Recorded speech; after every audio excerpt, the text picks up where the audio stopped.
গুনাহের প্রাদুর্ভাব, যখন নাকি গুনাহ সমাজের মধ্যে বাড়তে থাকে, তখন আল্লাহ সুবহানাহু ওয়া তাআলা এমন কিছু বালা মুসিবত বান্দার উপরে চাপিয়ে দেন যেগুলো তার জন্য স্বাভাবিক অবস্থায় সে থাকতে পারে না, অস্বাভাবিক অবস্থা তার চলে আসে। আল্লাহ পাক নিজে বলছেন, যাহারাল ফাসাদু ফিল বাররি ওয়াল বাহর বিমা কাসাবাত আইদিন নাস। জলে এবং স্থলে, শুষ্কতে এবং পানিতে যত বিপর্যয় ঘটে, বিমা কাসাবাত আইদিন নাস, এগুলো মানুষের নিজের হাতের কামাই। আপনি আমি গুনাহ করে এই আযাবগুলো পাওয়ার যোগ্য হয়েছে, সে আযাব আল্লাহ পাক পাঠিয়ে দেন। আর এক আয়াতে আল্লাহ বলছেন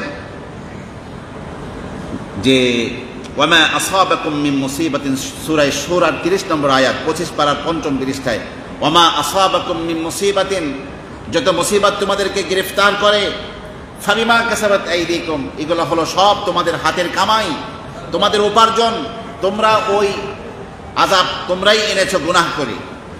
তবে ওই আফু আন কাসীর, আল্লাহ পাক সব অপরাধের জন্য যদি পাকড়াও করেন, তাহলে তো পৃথিবীতে কেউ থাকবে না।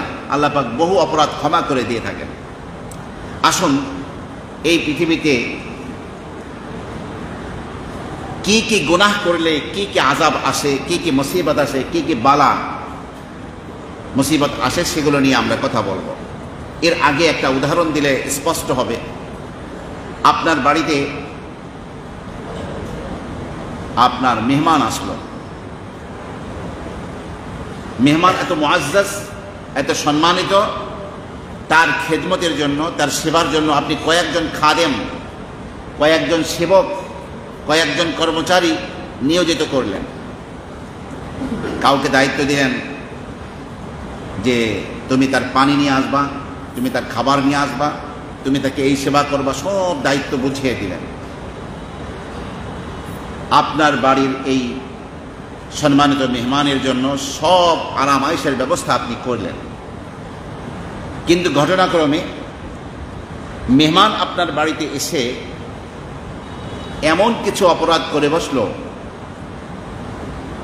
যে সে আর সম্মান পাওয়ার যোগ্য নয়, বরং সে এখন শাস্তি পাওয়ার যোগ্য। তখন আপনি তাকে শাস্তি দেওয়ার জন্য বাহির থেকে পুলিশ ডাকবেন না, থানায় মামলা করে তাকে পুলিশের হাতে সোপর্দ করবেন না, বরং কি করবেন, যেই কমাস কম 5 জন খাদেমকে আপনি নিয়োজিত করেছিলেন তার সেবা করার জন্য, খেদমত করার জন্য, ওদেরকেই বলবেন, এই তোমরা ওকে আচ্ছাতর পিটাই করো, তোমরা ওকে শাস্তি দাও। আমার প্রিয় ভাইরা, ঠিক তেমনিভাবে আল্লাহ পাকের সম্মানিত মেহমান হলো পৃথিবীতে মানুষ। মানুষের আরাম আয়েশের জন্য, মানুষের জীবন ধারণের জন্য যা দরকার, আল্লাহ পাক এই পৃথিবীতে সব ব্যবস্থা রেখেছেন। সেই মানুষ যখন যেই রব সব কিছু দিয়েছেন তার নাফরমানিতে লিপ্ত হয়, তার অসন্তুষ্টি কামাই করে, তখন আল্লাহ পাক এই খাদেমদেরকেই, পানি একটা খাদেম মানুষের, সূর্যের আলোক রশ্মি এটা একটা খাদেম, জমিন একটা খাদেম, আসমান একটা খাদেম, আগুন একটা খাদেম, এগুলো সব আল্লাহ পাক মানুষের সেবায় নিয়োজিত রেখেছেন, লাগিয়ে রেখেছেন। যখন আল্লাহ সুবহানাহু ওয়া তাআলা বান্দাকে শাস্তি দেওয়ার সিদ্ধান্ত নেন, এই পানিকেই বলেন যে পানি তুমি একটু স্ফীত হয়ে যাও, একটু উপরে উঠে যাও।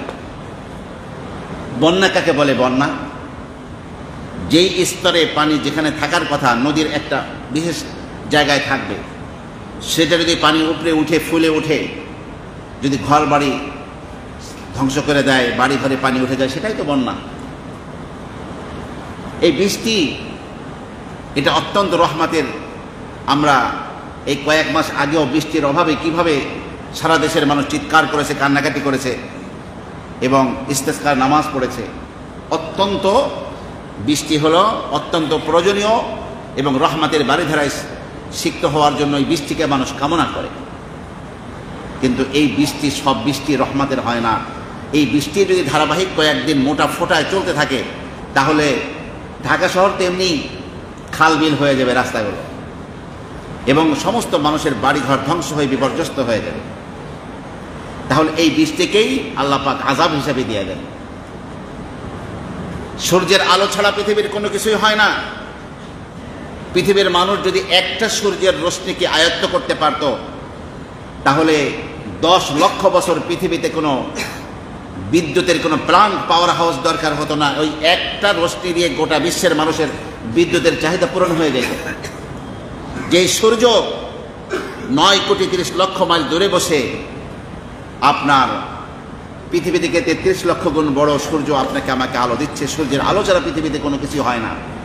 কিন্তু যদি এই সূর্য স্বাভাবিক তাপের চেয়ে বেশি তাপ দেয়, স্বাভাবিক অবস্থার চেয়ে অত্যন্ত প্রখর তার আলোকে বিকিরণ করে, তখন সেটা আযাবের কারণ হয়ে যায়।